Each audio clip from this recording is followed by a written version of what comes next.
It's a late one today. Chelsea versus Real Madrid, second leg, and we're literally 90 minutes away from the UEFA Champions League final. Bring it on. Welcome to the Kavkas View, guys. I'm so sorry this video is out late today, but you know what? Real life hit, food hit.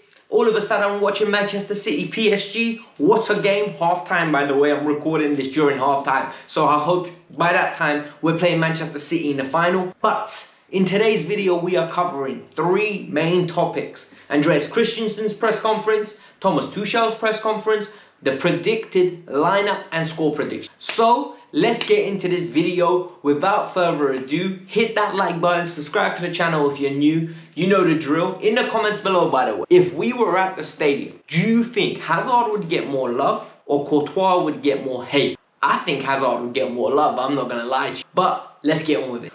Thomas Tuchel openly said, listen guys, at the end of the day, we need to have belief. If we don't have belief, we're not going to get through. And I cannot agree with him more.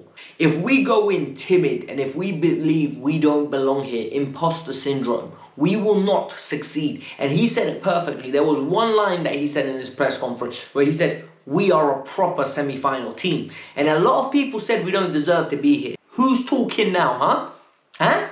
Team news, Mateo Kovacic is out of the game. He didn't make it. All the rumours were that he was going to make it, that we were targeting this game because he needed to be back. He's out. But Antonio Rudiger will be fine. He will be the German Zorro.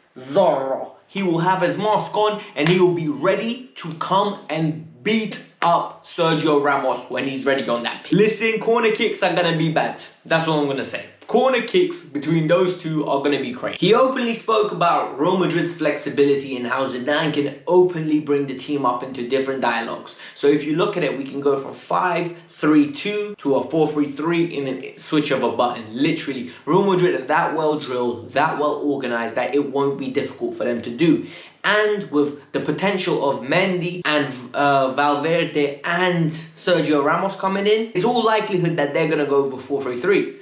And Tuchel said they made quick adjustments right at the last minute when they realized they were playing against the 5 last week. But it is what it is. Look, we've got a great manager and I believe in him to make these adjustments ASAP, literally. Tuchel rained a lot of praise on N'Golo Kante today. And they were saying how, you know what, N'Golo Kante is like one step away from one of the most decorated careers that you could ask for if he wins that Champions League. Listen, Tuchel openly said, how much more can he get decorated? And it's so true. N'Golo Kante has got a World Cup, 2 Premier League titles, an FA Cup. He has achieved a Premier League with Leicester City. That's worth like 4. I'm dead serious. Like, that will be remembered in history and he's one of the faces of that achievement. A World Cup winner, a potential Euro winner now, and a Champions League winner with Chelsea? Come on, man. And I forgot the Europa League as well. This guy is an absolute star boy and I'm very looking forward to it. Thomas Tuchel said he didn't feel like this was the only target for Chelsea. That this is not the holy grail. That Chelsea are a team that likes to win and every competition is important. Well, big man, you weren't with us in the early turn of the decade. Like, literally, when the century first started and we were chasing this Champions League, all we cared about was the Champions League. And I'm dead serious when I say that. I remember growing up, right, this tournament was the main thing I cared about as an individual. For me, I've never seen my team. Every time we got to a semi, every time we got to a final, it was heartbreaking when we lost. That I'm never going to forget Nicolas Anelka's miss. People remember it as the John Terry penalty miss, but I don't expect John to score those pens, right? For me, Nico missing that penalty broke my heart, man.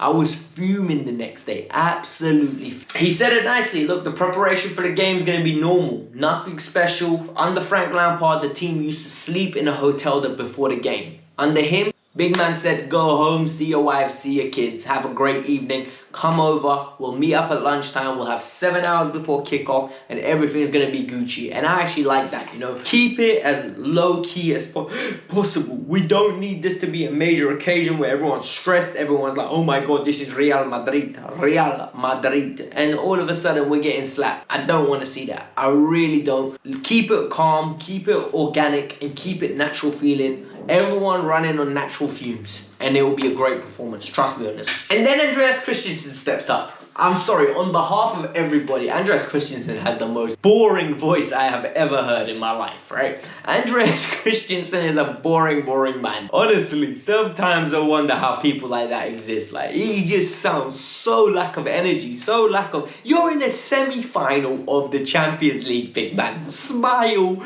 be excited, relish the opportunity. Why are you so nervous, bruv? I don't understand people like him. Enjoy the process, man. He speaks about Eden Hazard and says no one has anything bad to say about him. Honestly, I love the man. Eden Hazard is fantastic, and to see Eden Hazard tomorrow at Stamford Bridge, I only regret is there's no fans. I guarantee you, right, if this was an open game, I would be doing everything to get a ticket. There would not be a review after the game. Maybe there would be one at Stamford Bridge live. But on a level, like, I'm dead serious when I tell you that this is one of those moments, right, where Eden Hazard coming home is just magical, and everyone wants to... Christensen did say something really interesting though, and it made me really think. He was saying how he thinks that Thiago Silva's influence, not only with a formational structure, but his influence in the dressing room, organization, teamwork, camaraderie, unity, was imperative to Chelsea's success this year. And I don't disagree with it. I think it's been fantastic. Thiago Silva has been an absolute beast and arguably our best centre-half. Now we look at this big one, and this is going to rattle a lot of people. He said, we need to be ugly when we're off the ball, but when we get the ball, we've got Jorginho. And Jorginho is fantastic. When it comes to Jorginho, he can pass the ball, and he's one of the best players in possession. That's Christensen's words, not mine. And he's spot on. Jorginho gives us a different element. You saw when we had Billy on the pitch, Billy's lack of experience in knowing where to pick up the positions, when to drop and make it in the back three, when to just transition play. But Billy gave us another impetus. The minute we got the ball, went forward straight away. It went forward straight away. Jorginho slows it down and takes the sting out of the game, but sometimes you need it for control. Tomorrow, it will be integral to have that essence of control. But, and this is the key word now, tomorrow's performance will be incredibly difficult, guys. I don't know how to feel about it. Look, they're going to come out, they're going to go 4-3-3, I think. They're going to go all guns blazing, and they're going to want the winner. Sergio Ramos will be playing, in my opinion. There will be Mendy, who will give him good width and good protection down that left-hand side. Additionally, there might be Eden Hazard in the number 10 role, and that would be very exciting to see. You know I'm going to be positive. You know I am going to be absolutely up for it. I think we're going to win the game. Yes, I don't think we're going to draw. I think we're absolutely going to win this game. And it's going to be 2-1. I genuinely think it's going to be 2-1. I think we're going to score first. They're going to equalize, and then we're going to get the winner later on. We're in transition, we're going to nick a winner. And I am going to be screaming my lungs out to the point where I think a live stream will just happen and I'll be screaming. Honestly, I can't wait. Here's the team that I think we're going to pick. Alright, so as you can see here on the screen, here's my team sheet. We're going to start in goal with the one and the only Edouard Mendy. Mendy's going to have one of his great games, as he always does, and I have full faith in him to be trustworthy in a big occasion like this. This is arguably the biggest game of his career, and he's ready to deliver. He delivered in the first game, and he will in this game. Then we're going to have a back three of Christensen, Rudiger, El Zorro, as I'm going to call him for tomorrow, El Zorro, and we're going to have the one and the only Thiago Silva.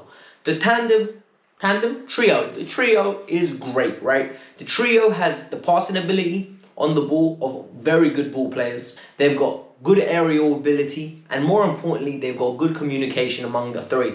Rudiger's taken his game to the next level, in my opinion. Since Tuchel's come in, I don't recognize him. This is a different player. This is a completely different player. And then you have Andreas Christensen, who's been always showing attributes and potential of being a good player, especially in the back three. Thiago, leadership capabilities. Right wing back, we're going to go with Azpilicueta. Look, Aspi got rested. I don't agree with the decision, but I know Aspi's going to play. I don't like the idea of him against Hazard or him against Valverde. No, not Valverde. Mendy. So that's scaring the life out of me. Right. The left-hand side will be Ben Chilwell. Ben Chilwell will 100% start this game, and I think Ben's going to have a great game as well. He's going to have to give us impetus, and he's going to have to take Valverde backwards, because Valverde is going to want to push on, and with his energy levels, he will be up for this game, I promise you. Carvajal is out for the season. Marcelo was at the polling station, so they ain't going to be playing. Midfield three, or midfield 2 as they like to call it, is going to be N'Golo Kante and Jorginho. They don't need any explanations. These two pick themselves. We don't have Mateo Kovacic. Billy, it came too early for you, my friend. Maybe in the future. So Jorginho is going to have to control the game. N'Golo is going to have to be N'Golo.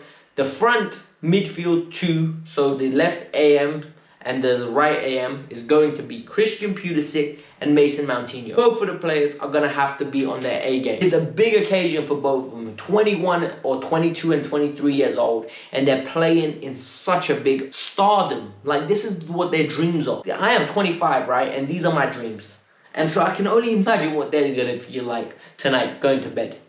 Up top, this is the big question. Kai Havertz, Hakim Ziyech, or Timo Werner. I think it's going to be Timo. And I think it's the right decision to go with Timo. Timo needs to be getting in behind a bit more. And Timo is going to literally live on the tail of Ramos. He is going to be killing Ramos with his pace. And I love it. It's going to be an interesting performance and I'm excited for it. I'm not going to lie to you guys. Tomorrow's game is going to be massive. If my energy level is a little bit down, it's because I just had an 11-hour shift. I'm not going to lie to you. So I'm a little bit tired, exhausted, but I knew I had to feed you guys. The YouTube streets always want these videos in it, and I have to give it to you guys because we're a team at the end of the day. Thank you for watching. If you made it this far, please hit the like button, subscribe to the channel, and I'll see you guys tomorrow. Peace out. Bye.